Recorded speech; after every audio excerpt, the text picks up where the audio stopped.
नमस्कार दोस्तों। 15 नवंबर 1949 की सुबह अंबाला सेंट्रल जेल में महात्मा गांधी की हत्या के दोषी नाथूराम गोडसे और नारायण आप्टे को फांसी देने की तैयारी पूरी हो चुकी थी।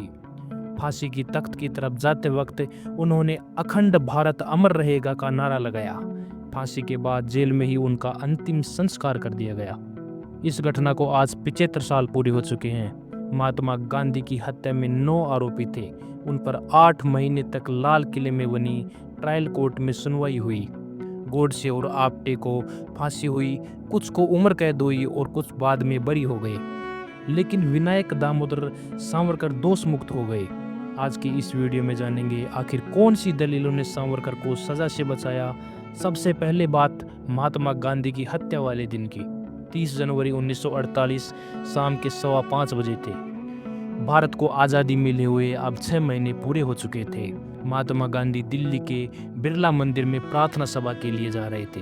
उनके साथ मौजूद गुरबचन सिंह ने कहा, बापू आज थोड़ी देर हो गई।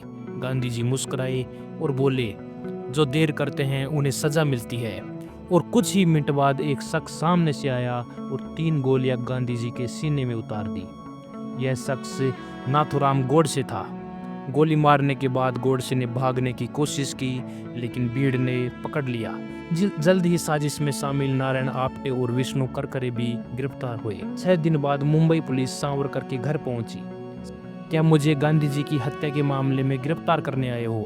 जवाब में पुलिस ने हामी भरी। इस मामले में एक आरोपी दिगंबर बड़गे सरकारी गवाह बन गया था। डोमिनिक लापियर अपनी किताब फ्रीडम एट मिडनाइट में लिखते हैं कि बड़गे ने सावरकर के खिलाफ गवाही में 4 अहम बातें बताई। 14 जनवरी को आप्टे, गोडसे और बड़गे ने हथियार समेत सावरकर के घर में उनसे मुलाकात की। वह नीचे रुके थे। आप्टे ने बगड़े को बताया कि सावरकर ने गांधी की हत्या का फैसला कर लिया है। यह काम गोडसे और आप्टे को सौंपा था। 17 जनवरी को सावरकर ने मराठी में कहा था, सफल होकर लौट रहा। आप्टे ने कहा कि सावरकर ने भविष्यवाणी की थी कि कार्य सफल होगा। बड़गे की इस आरोपों पर सावरकर ने खुद अपना पक्ष रखा। उन्होंने ऐसी दलीलें दी जिससे कोर्ट को और सबूत देने की जरूरत पड़ गई। अपने पहले आरोप पर सावरकर ने कहा, मेरी कोई मुलाकात गोडसे और आप्टे से नहीं हुई।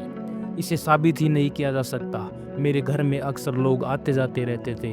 हो सकता है वह अक्सर मेरे घर में ही रहने वाले दामले, भिंडे या कासर से मिलने आए हैं। गोडसे और आप्टे खुद भी इंकार कर चुके हैं कि वह कभी हथियारों के साथ मुझसे नहीं मिले। हत्या की प्लानिंग से जुड़े दूसरे आरोप पर सावरकर ने कहा, इस बात का कोई सबूत नहीं है। हो सकता है आप्टे ने अपने हिंदू संगठनवादियों पर दाग जमाने के लिए मेरे नाम का इस्तेमाल किया होगा, या हो सकता है प्रोसिक्यूशन ने एक चाल के तहत ये आरोप रचा हो। अपने तीसरे और चौथे आरोप यानी सफल होकर लौटने वाली बात और हत्या की भविष्यवाणी वाले आरोप पर सावरकर ने कहा, मैंने उस दिन और उससे पहले वाले दिन तक दोनों को देखा तक नहीं। दूसरी बात, बड़गे खुद यह कह चुका है कि वो मेरे घर के नीचे था। ऐसे में वह पहली मंजिल की बात कैसे सुन सकता है?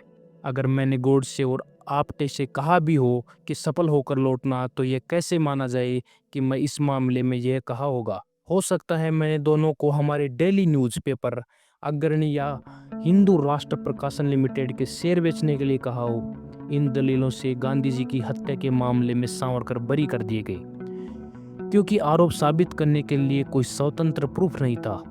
कानून के मुताबिक अगर किसी साजिश को अदालत में साबित करना हो तो इसकी पुष्टि स्वतंत्र गवाहों के जरिए की जानी चाहिए।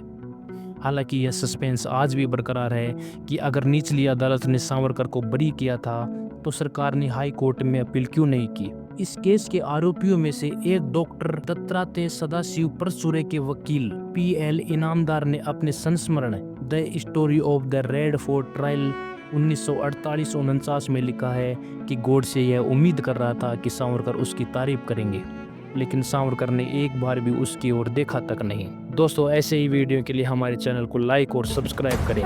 धन्यवाद। राम राम।